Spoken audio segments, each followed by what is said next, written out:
Welcome to the Homeschool Together podcast.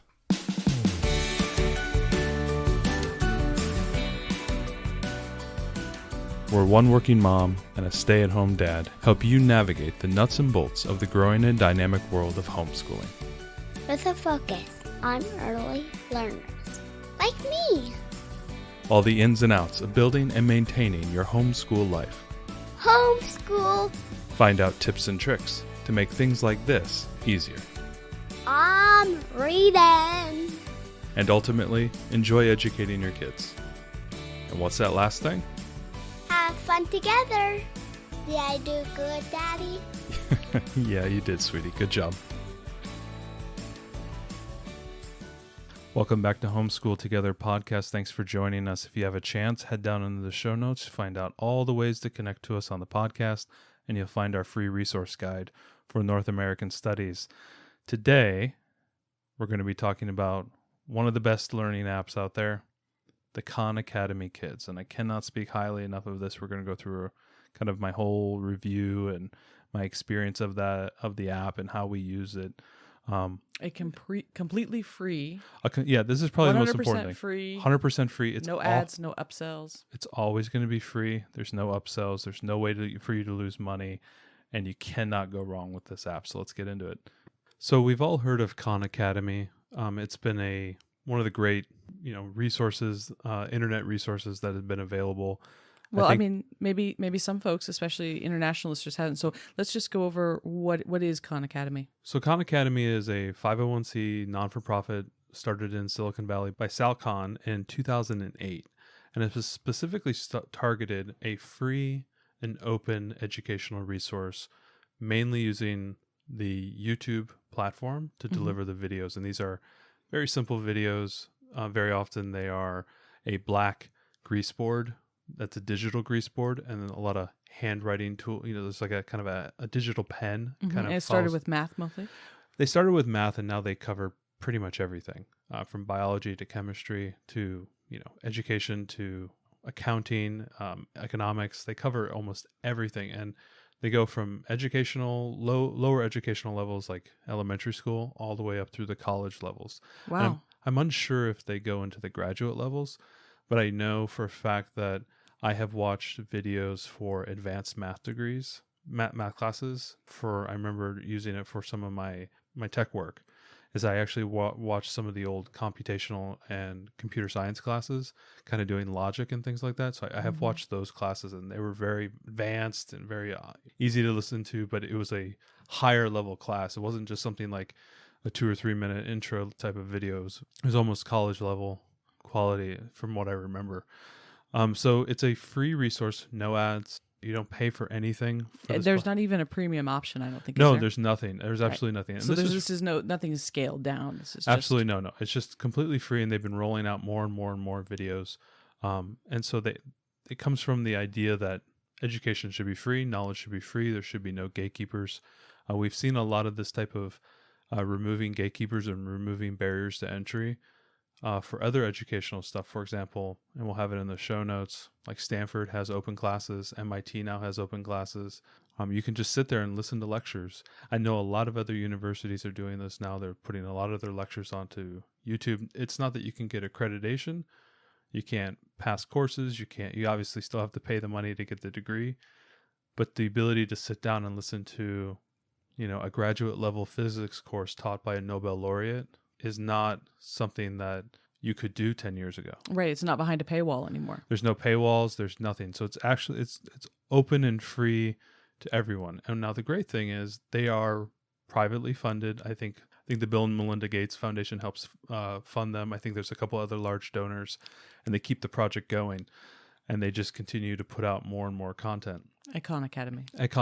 And what's the great thing that happened was what happened in about 2018, 2 years ago, they released Khan Academy Kids. And this is specifically a learning app that is designed for young learners.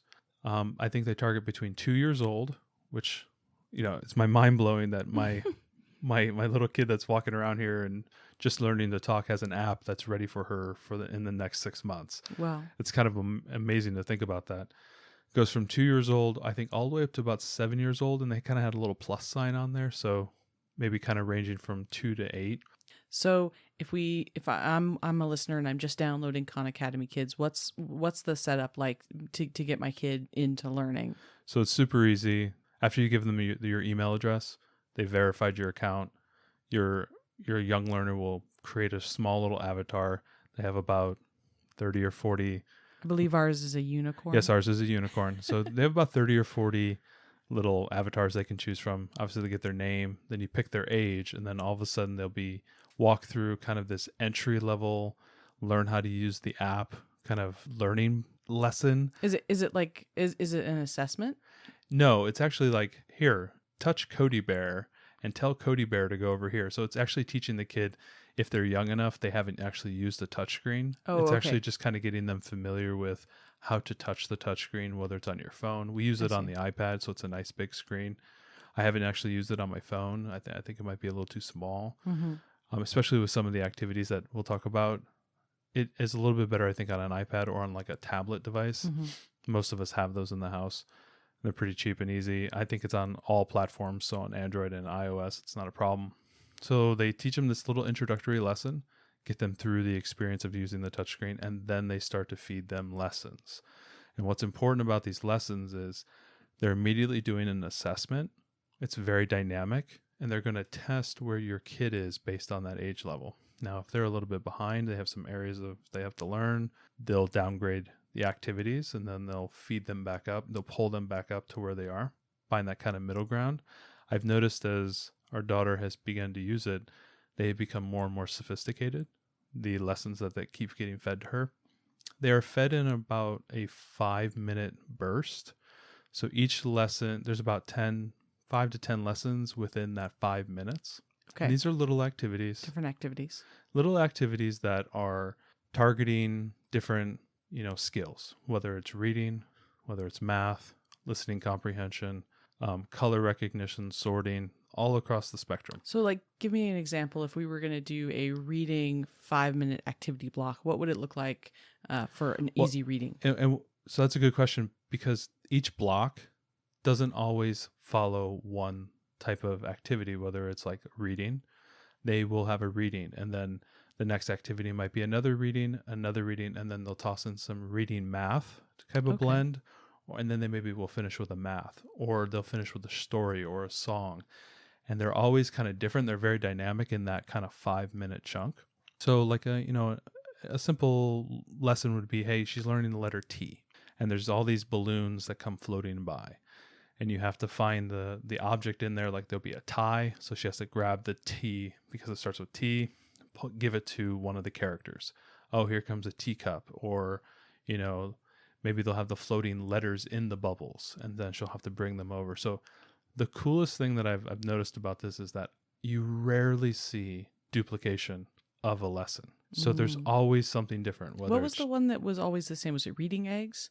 Was that the one? There was another reading app that we got, and every time that she would go through, and there was like a series of maybe 4 activities, and she liked those 4, but then she'd go on to the next letter, and it was the exact same activity, right? And she became quickly bored. So is this something, have you noticed our daughter kind of get burnt out on this? No, absolutely not. The dialogue, there's a character, Cody Bear, who's always talking to the learner, giving them instructions. So it's really important that they listen to do the right thing. I have not seen her get burned out. Sometimes I'll go, 1 or 2 loops of the 5 minutes as kind of a reward. I've been using it as kind of an intermediary between, say, doing a math lesson, and then she gets to pick from something, whether it's reading a book, doing some art activity, playing with Legos, or doing, Khan Academy. And she'll pick, okay, let me do Khan Academy. So we'll do 1 cycle. Sometimes I might need 2 cycles.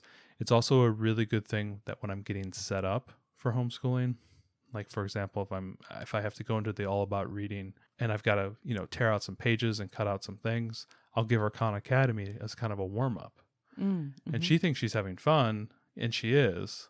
But for me, I'm getting a little bit of, I'm filling that time as I'm kind of trying to catch up for, maybe I'm a little behind on the day or something, or maybe I'm doing the Right Start Math and I got to read the lesson and find out what we're doing for the day, or how they specifically want me to articulate a certain concept. So I have to actually read that so she can sit there and do Khan Academy for 5 minutes. That gives me that little window of time to do that. or I do it as a reward in between. So with when she pulls up the app, is it just the next thing it just feeds it to her, or do you have any control? Can you say, gosh, the areas of opportunity for my child are really these areas of reading, this is what we really need to work on? Can you target it, or is the app just kind of auto feeding? So the main uses of the app is just auto feeding her things, and it's constantly assessing her and constantly figuring out what's that next level. And I've seen it kind of bump her up because I like to sit next to her while she's doing it. Mm-hmm. Not that I'm like hovering or doing anything like that. I just like to observe what it's doing. I see it pull her up a little bit and she'll struggle a little, and then they'll have her doing the same activity again, just in a little bit different way. And then she'll get it, and then they'll come back and do that previous one, and they'll see that she's moving forward. That's that method. But there's a second mode that's available. It's called the library mode, and allows you to go and actually just select the exact thing you want to do, whether it's math, whether it's reading. I can't remember how many of these items there are. There's just like dozens and dozens and dozens of things that you can choose based on what you want to do, whether you want to read stories, you want to do songs.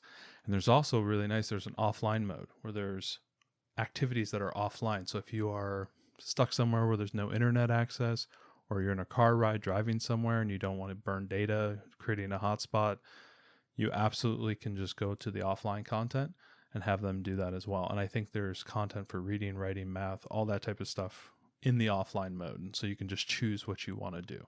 And you'll see a lot of the repetition of the lessons that you saw in the general app reflected into the library mode, and you can go in between the two. So with the library mode, is it only things you've already covered, or is it kind of It's pretty much everything. Yeah, it's pretty much everything. And then every app, it's like, for example, if you want to read a book, they have a lot of book read aloud things.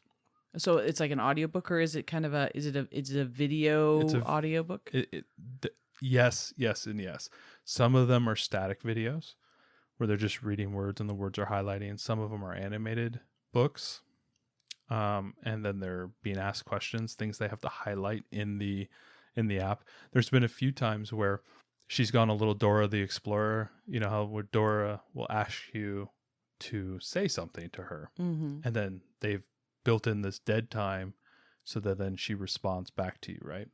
Kind of that call and response thing. The app doesn't have that built in, but I've noticed her doing call and response stuff like, what's in the trees? And she starts yelling at the iPad, a monkey. And then it goes, oh, there's a monkey. I don't know if they were looking for that type of call and response thing, but it kind of happened, which was very funny. I'm just sitting there. Maybe I looked down at my phone for a second. I saw an email. And all of a sudden she's yelling, monkey. Which usually refers to the 17-month-old. Yeah. Normally the 17 months screaming monkey at me. Who's a climber. Yeah. The climber. Yeah. But, so the app's been very good, and I've been very impressed with the quality of the app. I've been impressed with how it does not feel like a children's app. So some children's apps, we've experienced a lot of them where they feel like almost like they're talking down to the kid. And overly cutesy. And this is not that. The voices are very age appropriate for the kids, but they do not, it's not annoying. Here's a better way to describe it. On the adult level, you can sit next to this app and easily listen to it without your mind getting melting. Hurt. Yes. Like, I feel good. I actually enjoy sitting next to her and doing the app and watching her do the app. It's not annoying in any way. I have not had anything. There's been a few activities where I think it goes a little fast and she struggles and she gets a little, frantic on trying to do the things. The bubble ones and the balloon ones tend to be a little fast if they could just dial that down. But I don't know if the speed of the app is actually part of the learning, right? If there's supposed to be that level of urgency where she's got to quickly do it and assess and I'm pick sure the it right is. answer. But other than that, it is not annoying at all to listen to. The sounds and the music are very well dialed into not annoying the parents and being very enjoyable for children. And it's just kind of this perfect thing.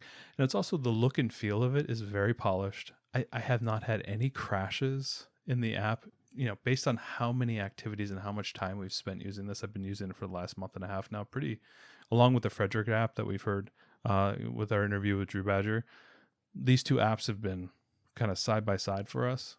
And the Khan Academy app, I've been very impressed. I mean, Drew's app was very specific to just reading and learning phonetics and all that type of stuff. This is more of like a holistic app where it's kind of everything. Mm-hmm. And I have not necessarily seen like good gains from it, but it's a great way to fill that time and use it as a reward. And I see her enjoying it to like a level that I have not seen before. And what's nice is that there's always this like break point after 3 or 4 or 5 minutes where it says, okay, you're done. Would you like to do another round? And I see her kind of look at me longingly. Can I have one more cycle, Dad? And yeah, okay, fine. And what's really nice is like every 2 or 3 times you've gone through, the 5-minute loop, they give a reward to you. And she gets to choose some like attire for one of the characters. And since we just got past the Halloween time period, the house that they live in was a spooky house, and it was kind of like a haunted house, and they were getting clothes for their Halloween dress up. And so they constantly all had different clothes on. And now that Halloween is over, the spookiness is gone, and now they're just getting regular fun clothes for them to wear, and gifts and stuff for the little characters. So it is obviously very much aware of itself time-wise, and so it has cool built-in features that are specific to the holidays that it's surrounding. So I thought that was a nice little touch as well. That's a little soft thing. I think she just looked at it today, and they got rid of the spooky house, and she's like, "Oh, Daddy, where did the haunted house go?" So it was kind of cool to see how that changed dynamically. But as an app, I don't think there's a better app you could have on your phone. There's no ads. There's no additional products to buy. Mm-hmm. It's 100% free, and it's completely geared to the kids, and it's dynamic on their age. I can't speak highly enough of this app. It's And so really good. will it allow for multiple children on the same app? Absolutely. Great question. So what I'll do is I'll link how to set up the app in the show notes, and absolutely you can have this geared towards multiple kids. So if you have, say, a 3-year-old or a 4-year-old, and maybe you have a 6 or 7-year-old, great. You can make avatars for both of them. They'll have their names there. They can choose where they are, and it knows where they are. And then they can go ahead and write into the activities, and it knows what level they're at and where they need to go. So absolutely, you can have multiple kids, and I don't think there's any limit on the number of kids you can have on there. So if you have 3 or 4 or 5 kids, you can absolutely do it. So if you got a chance, go out there. I know the holidays are coming up. Absolutely download Khan Academy Kids. Install it on your phone, on your tablet, on all your devices. It's really, really powerful tool. It's a great way to fill a little bit of time without the guilt of the parent having the device babysit the kid. They're getting good learning, and it's a good way for them to kind of fill in those gaps and that missing time that you might have.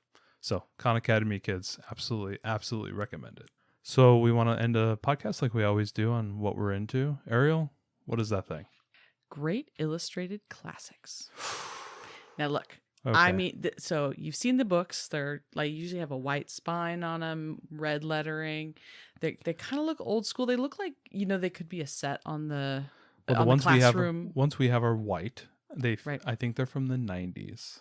We've seen them. Yeah, they still sell them, I think. They still sell them. We have been collecting them at every Goodwill in the area. Right. You can definitely thrift them. You can, because they're very, you can see them when they're on the shelf. Right, because they've got white spines with this like thick red lettering. I'm sure you'll notice the whole idea behind a great illustrated classic is it takes a classic work of literature, which is going to be too much for our young learner to read. It's above her reading level, and not just above her reading level, but even when your child's old enough to read that kind of work, it the way that the language is written, it's older, it's more difficult, might not be as engaging. I'll give you a good example. I read a couple Jules Verne books this year, and they're borderline not enjoyable. Like, I would not recommend people. Somebody out there is cursing your name. I know they are. The books are way better in the idea of the story, but the execution, the storytelling, I don't want to get on my Ariel has her theater storytelling soapbox. Some books back in the day would not be published today in the form that they're produced. Like, they're just not very sophisticated storytelling. The stories might have been really good when Jules was writing those in late 1800s, but they just don't hold up. They're Like, great concepts, but like, the you know, you can read actual line by line. yeah, you can read Tolstoy's Anna Karenina, and that feels like a modern novel if you have a good translation. If you have Jules Verne books, they're just not that enjoyable because the characters are doing weird things and whatnot. This is a great way to, even just for adults, to sit down and read a classic book of literature that maybe you would never read before, and you can actually enjoy it and get the gist of the story. Right. I mean, this is one of these things where you like to read classic literature, and I don't. I'm very much into reading popular fiction. The only place where this is kind of crossed is one of my favorite books of all time is Anne of Green Gables. And so the reason that this is what we're into this week is that we just finished the great illustrated classics of Anne of Green Gables with our daughter. So and she just turned 5 a couple weeks ago. So she's very young. She loved it, absolutely loved it. So the great illustrated classics are abridged versions of the main novel, and they're black and white, and there's pictures, I would say, every other page. But they're not even just abridged. They're like abridged children's versions. So it's like right, really pared down. It's like the story is abridged, but the language is also changed. I mean, some of it, I noticed specifically that there were many lines of dialogue in the story that are exactly the same as the original book, but they did cut out kind of some superfluous stuff, and they made it a little bit easier to understand. That being said, our daughter's been running around for 2 days saying fiddlesticks. So she's definitely learning some new vocab words. But what I love about Great Illustrated Classics is they make these wonderful, timeless stories so accessible to younger learners. We went ahead and read it, and as we read chapters of it, I have the 1980s version of Anne of Green Gables on DVD. Yeah, the more modern version that's on Netflix right now is maybe a little adult. Yeah, that would be too mature. But I have the hallmarky 80s one that's a special place in my heart, with Megan Fellows and Jonathan Crombie, and special place. So we've been watching that. So we read a chapter or two, and then we watch a little bit of the movie, and she's absolutely in love with the story. And I love that I get to share this favorite story of mine with her, in something that I was thinking, like, oh, she's too young to read the full book. She won't, just the language, it's too much for her. She wouldn't get it. But I don't want to watch the movie without going through this. So this was just a great happy medium. And if you remember back, we recommended the Renly series a couple episodes ago. This is very much in the same vein, where like every other page has a really nice artistic drawing. I know I read her Moby Dick a couple years ago. No, about a year ago. A year ago. And she really liked it. She even took it into preschool for when it was she was Ishmael. She brought Moby Dick in there. I felt really proud and everything. Yeah. Now they didn't have chapter 42, The Whiteness of the Whale, which is the greatest, chapter of all of English literature. But, they did cover the main bit of the story, and she got it right. And it was really exciting for me as somebody who, likes that type of literature, to be able to share that with her. And, I can pretend to be Captain Ahab and, tell me, have you seen a white whale? Oh, she loved it. And she would She echo it back absolutely at me. Yeah, she loved it. And so we've been reading, you've been reading Anne of Green Gables. We've read a bunch of other ones. Right. And I decided that with the success of this one, I'm going to read the Great Illustrated Classics of A Secret Garden to her, and then we'll watch the movie that goes with that. So I love pairing books and movies. But I was struggling with how do we pair some of these, because the books are too advanced, and the Great Illustrated Classics is just a wonderful way. We as adults, I kind of look at these books sitting there, and it's like they're kind of old looking and like, oh, is this really going to be good? But they are actually really terrific. And she doesn't care that they're in black and white. Oh, I mean, that doesn't have anything to do with it for her. She loves it. And there's so many classic stories and they all have, various movie versions made, right? So great way to pair the two. And our daughter's all about it this week. So we just wanted to share Great Illustrated Classics. You can buy them new still, but go thrift. Go back to our episode, buy all the books. You can find great ways to find these. I think you've been picking them up. We've been picking them up at Goodwill. Right. But you can easily get them for a couple bucks on some of the used book sites. So absolutely. Right. Goodwill's all over the country. And how many of them do we have now? We have about 20 or 30 of them.